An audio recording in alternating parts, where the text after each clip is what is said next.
Чүйдүн Жайыл районунун Сары Коо айыл аймагынын башчысы кармалды. Бул тууралуу Улуттук коопсуздук мамлекеттик комитети билдирди. Маалыматка ылайык, ал кызмат абалынан кыянаттык менен пайдаланууга шектелүүдө. Социалдык тармактарда Бишкектин так ортосунда көчөгө заара ушатып жаткан жарандын видеосу тарап, талкууга кабылды. Просто вот человек стоит, писает в центре. Просто вот писает в центре. Как это называется? Малогвиенко. Вот девочки идут. Девочки маленькие идут, он стоит, писает. Кутмангу мекендештер. Биздин Манас аэропортто кызуу иштер жүрүп жатыптыр. Билесиздер эми буга чейин бул аэропорт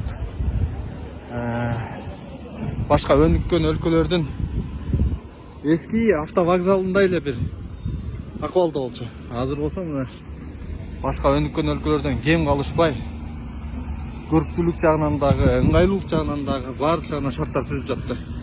Бул жакта өзүңүздөр көргөндөй мына жаңы асфальттар төшөлгөн. Тээ жактан атайын өтүп баргандан кийин муна токтотуучу жай. 1, 2, 3, 4 кабат экен. Эгер үстүнө дагы коюла турган болсо 5 кабат ушундай муна токтотуучу жай дагы курулуптур. Болсо ички көрүнүшү достор. Азыркы учурга чейин жумуштар жүрүп жаткан учур экен. Жаркырап сон болуп калыптыр. Мына достор. Бул жерге осо дуалга адашпасам ушул Манас аэропорту ачылганда лента кыргылган экен. Ошонун сүрөтүн дуалга чагылыштырып коюптур. Ушундай достор, Манас аэропортунда ушундай сонун жаңылык бар. Азыркы учурда мурда эски жолдордун дагы сырткары аркы жакта дагы жаңы жолдор төшөлүптүр, асфальттар. Негизи эле толук бүткөндөн кийин дагы видео тартып чыгарам. Өлкөбүз өнүгөрсүн, ушундай жакшы иштер жасала берсин. Бул иштердин баардыгы урматтуу президентибиз Садыр Жапаровдун тапшырмасы менен аткарылып жатат. Жана өлкө боюнча мындай курулуштар баардык бурчта кызуу жүрүп жаткан.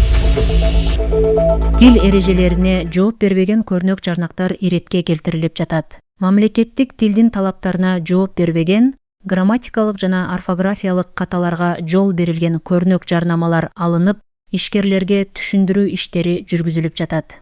Чоң кылып бадырайтып кыргыз тилинде жазылсын. Мамлекеттик тилде. Чет элдик номерлүү машиналерди дагы күч органдарына тапшырма бериш керек. Бардыгы жакшы карашсын, мыйзам бузбасын, жанагынтип тротуарга чыгып айдап, биздин мыйзамдарга баш ийбей укпаса, тоготпосо, көңүл кош мамиле кылса, тизмесин бересиңер мага. 1 сааттын ичинде булардын баарын тартипке салып оңдоп коебуз. Текшерүүлөрүбүз кайсы бир өлкөгө же кайсы бир улутка каршы саясат эмес. Биз ишкерлерди колдойбуз, бирок ошол эле убакта биз мамлекеттик тил мыйзамын сакташыбыз керек. Анткени билесиздер, мамлекеттик тил мыйзамы азыр конституциялык мыйзам.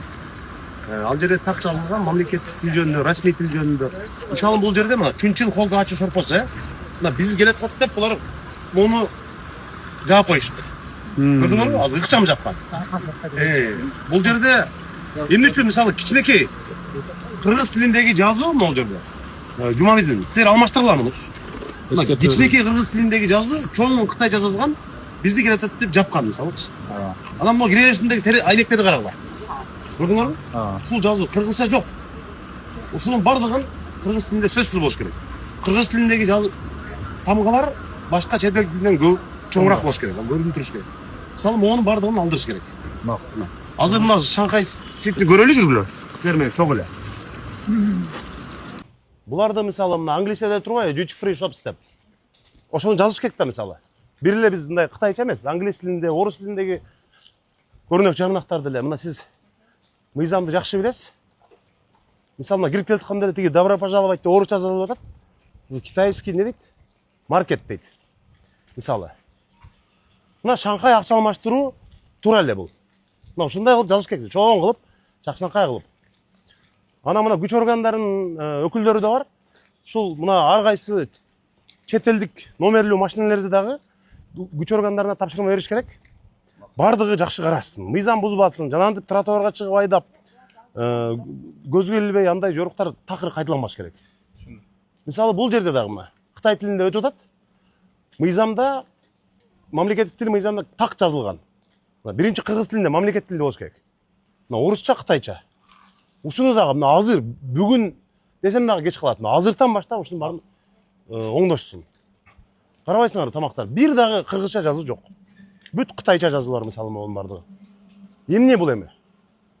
Монун бардыгын айткыла дагы азыртан баштап ошолордун бардыгын чоң кылып бадырайтып кыргыз тилинде жазылсын. Мамлекеттик тилде. Сиз билесиз, мына 26-беренеде так жазылып турат. Көрүнөк жарнактар боюнча мамлекеттик тилде сөз биринчи кезекте жазылыш керек. Мисалы, карабайсыңар, кафе бул сырттан келген коноктор мына гостиницага келсе, мисалы, отельге. Айтат да, бул бир дагы кыргызча жазуу жок, мисалы. Расмий тилде жок, же мамлекеттик тилде жок. Бүт кытайча жазуулар. Ушунун баарын мына 1 саатка калбай бардыгын алып оңдошсун. Эскертүү да бергенбиз. Эскертүүнү тоготпогон болсо, айып бул салыш керек буларга.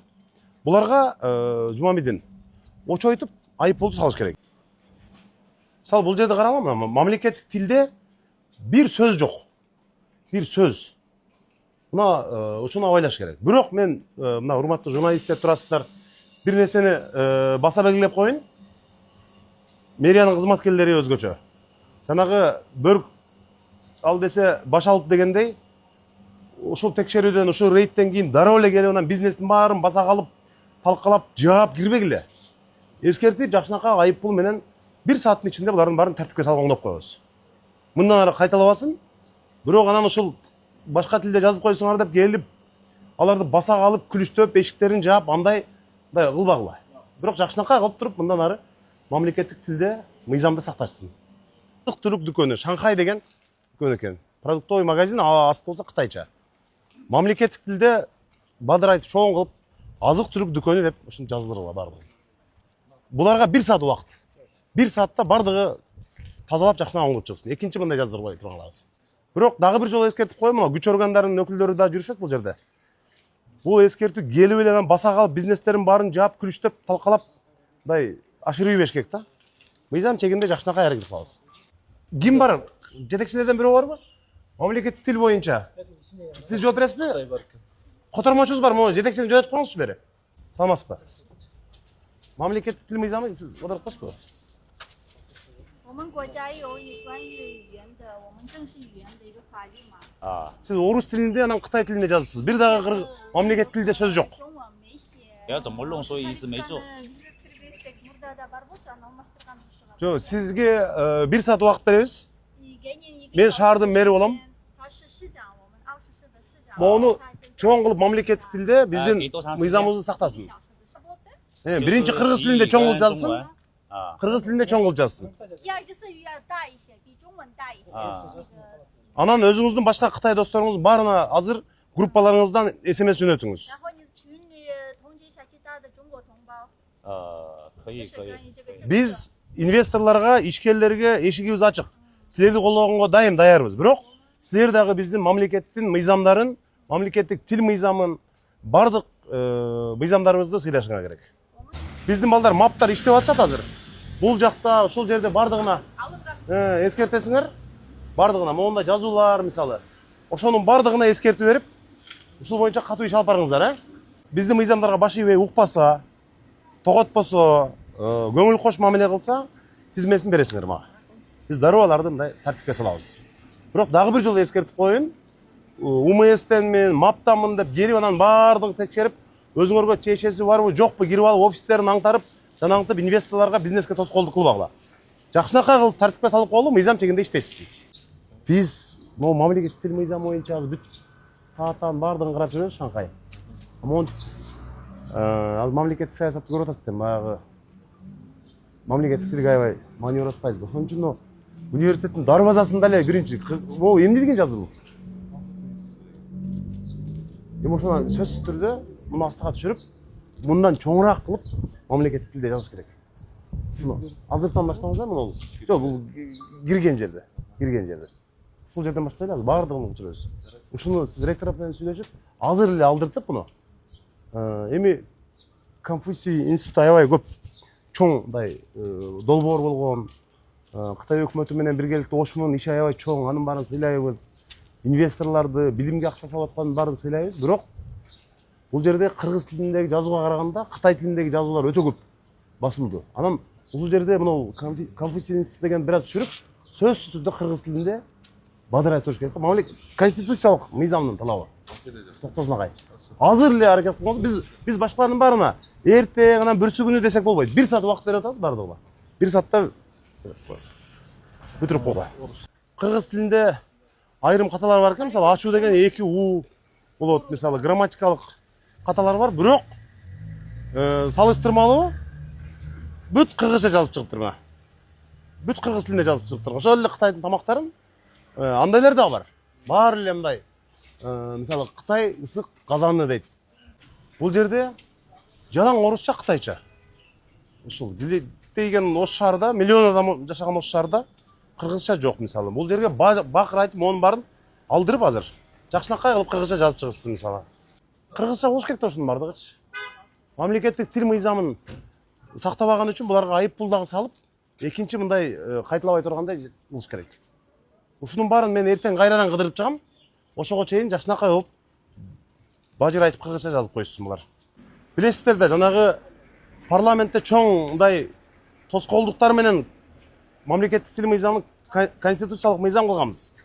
Биринчи кезекте ошол жерде көрнөк жарнактар тууралуу 26-беренеде так жазылып турат. Биринчи ушу мамлекеттик тилде, анан расмий тилде депчи, мисалы.